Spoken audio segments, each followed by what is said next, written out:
Business insight में आपका स्वागत है। आज का मेरा टॉपिक है राष्ट्रपति, यानी भारत की राष्ट्रपति जो द्रौपदी मुर्मू को बनाया गया। द्रौपदी मुर्मू को उससे जो रिलेटेड जितने भी क्वेश्चन आपको किसी प्रतियोगिता परीक्षा में बनता है, मैं आपको आसान भाषा में समझाने वाला हूं और बताने वाला हूं। इससे ज्यादा आपको नहीं पढ़ना है, यहीं से आएंगे प्रश्न, इसीलिए आपको तैयार हो जाइए, मैं आपको समझाने वाला। अगर आप मेरे चैनल पे पहली बार आए हैं तो लाइक करना, सब्सक्राइब करना और दोस्तों के बीच शेयर करना ना भूलें। चलिए मैं आपको बताता हूं द्रौपदी मुर्मू के बारे में। दोस्तों सबसे पहले द्रौपदी मुर्मू का परिचय जान लेते हैं, कुछ प्रश्न यहां से भी बनते हैं।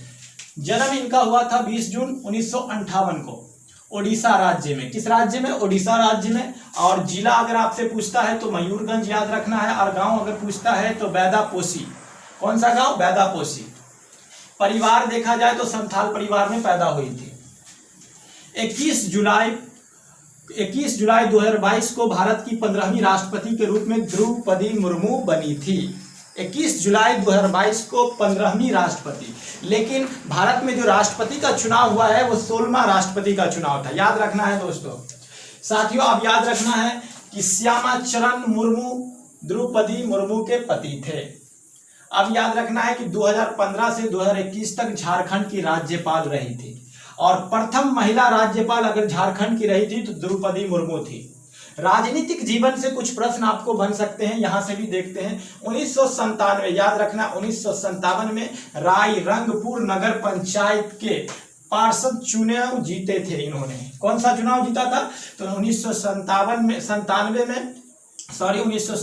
में रायरंगपुर नगर पंचायत का पार्षद चुनाव इन्होंने जीता था पहली बार। उसके बाद मयूरगंज जिला जो उड़ीसा राज्य में है, रायरंगपुर विधानसभा सीट से 2000 और 2009 में बीजेपी के टिकट से इन्होंने विधायक बनी थी।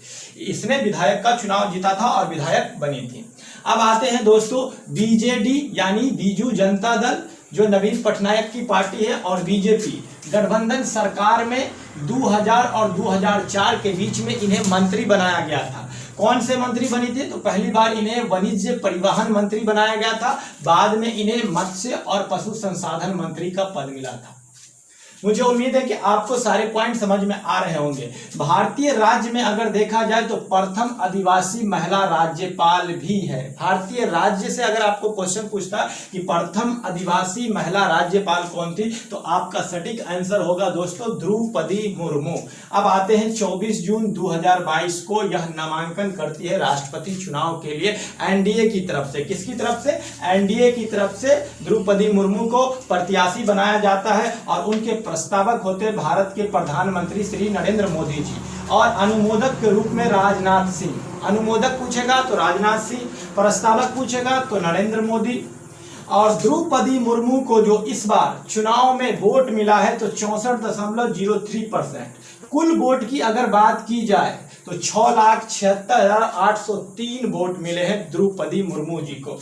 उसके विपक्ष में जो यशवंत सिन्हा थे, जो विपक्ष की तरफ से प्रत्याशी बने थे यूपीए सरकार की तरफ से, उन्हें 35.97% वोट मिला है। दोस्तों ये भी किसी भी प्रतियोगिता परीक्षा के लिए सबसे महत्वपूर्ण प्रश्न बनता है, आपको ये डाटा याद रखना है। खासतौर से बीपीएससी ऐसे क्वेश्चन अक्सर पूछा करती है। कुल वोट की बात किया जाए तो यशवंत सिन्हा को 3,80,177 वोट मिले। मुझे उम्मीद है कि ये सारे पॉइंट आपको समझ में आ गए होंगे। दोस्तों मैं आपको एक बार रिकॉल कर देता हूँ, रिकॉल करने से सारी चीजें हमको आसानी से याद रखती है। याद रखना द्रौपदी मुर्मू भारत की 15वीं राष्ट्रपति बनी है।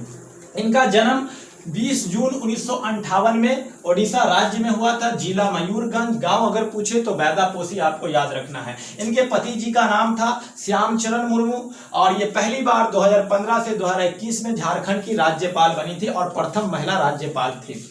आज याद रखना 1997 में इन्होंने पहली बार पंचायत पार्षद चुनाव रायरंगपुर से जीता था, और मयूरगंज जिला में रायरंगपुर सीट से विधानसभा चुनाव इन्होंने जीता था, जो आपको याद रखना 2000 और 2009 में बीजेपी की सीट से जीता था। बीजेडी और बीजेपी गठबंधन सरकार में इन्होंने 2000-2004 के बीच में मंत्री पद पर रहा था। मंत्री पद इनको पहली बार मिला था वाणिज्य परिवहन मंत्री, उनके बाद मत्स्य और पशु संसाधन मंत्री बनाया गया था।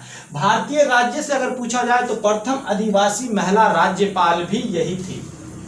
अब आते हैं 24 जून 2022 को इनका नामांकन होता है, जिसमें प्रस्तावक के रूप में श्री नरेंद्र मोदी जी को बनाया जाता है और अनुमोदक राजनाथ सिंह को बनाया जाता है। द्रौपदी मुर्मू को जो इस बार भारतीय राष्ट्रपति चुनाव में यानी 16वां राष्ट्रपति जो चुनाव हुआ था उसमें वोट मिलता है, कुल वोटों की संख्या देखा जाए तो 6,76,803 और उसके बाद 64.3% वोट इनको मिलता है। यशवंत सिन्हा को अगर देखा जाए तो 3,80,177 वोट मिलता है और 35.97% इनको वोट मिलता है परसेंटेज में देखा जाए। द्रौपदी मुर्मू का जो शपथ होगा दोस्तों 25 जुलाई 2022 को।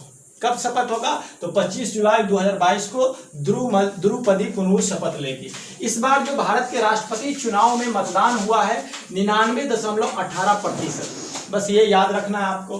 15 संसदों ने मत अवैध घोषित किए गए। इस बार 15 संसदों का मत जो है अवैध घोषित किया गया है। 17 विपक्षी संसदों को क्रॉस वोटिंग किया, यानी 17 जो विपक्षी संसद थे वो क्रॉस वोटिंग किए किसकी तरफ? तो द्रौपदी मुर्मू की तरफ। या दोस्तों ये सबसे इंपॉर्टेंट प्रश्न है किसी भी प्रतियोगिता परीक्षा के लिए कि 8 संसदों ने इस बार भारत के राष्ट्रपति चुनाव में वोट नहीं डाला है। सबसे युवा राष्ट्रपति है। अगर एक साथ 5 नए कीर्तिमान द्रौपदी मुर्मू से बनते हैं कि सबसे युवा राष्ट्रपति है भारत की। इससे पहले नीलम संजीव रेड्डी का नाम था, क्योंकि इन्होंने 64 वर्ष की उम्र में भारत के राष्ट्रपति पद को संभाला है। प्रथम आदिवासी नेता है जो राष्ट्रपति के रूप में शपथ लेगी। आजाद भारत में पैदा होने वाली, याद रखना है दोस्तों, आजाद भारत में पैदा होने वाली पहली राष्ट्रपति है ये।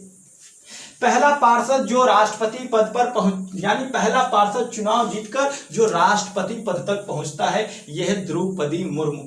और राष्ट्रपति राज्यों में देखा जाए तो ओडिशा राज्य को भी शामिल किया गया है। एक पॉइंट दोस्तों आपको और याद रखना, मैं आपको बता देता हूं, अवैध वोट जो मिले हैं उसमें से कुछ राज्य है जैसे बिहार को अवैध वोटों में 2 वोट, झारखंड को अगर पूछा जाए तो दोस्तों याद रखना है 1 वोट, और बंगाल की बात किया जाए तो 4 वोट। अवैध वोट कितने गिरे हैं? बिहार में 2, झारखंड में 1, बंगाल में 4। हेलो गाइज, अगर ये वीडियो आपको पसंद आया होगा तो मेरे चैनल पे अगर आप पहली बार आए हैं तो लाइक करना, सब्सक्राइब करना, दोस्तों के बीच शेयर करना ना भूले। मैं बहुत ही जल्दी नेक्स्ट वीडियो में मिलने वाला हूं। Thank you so much for watching this video.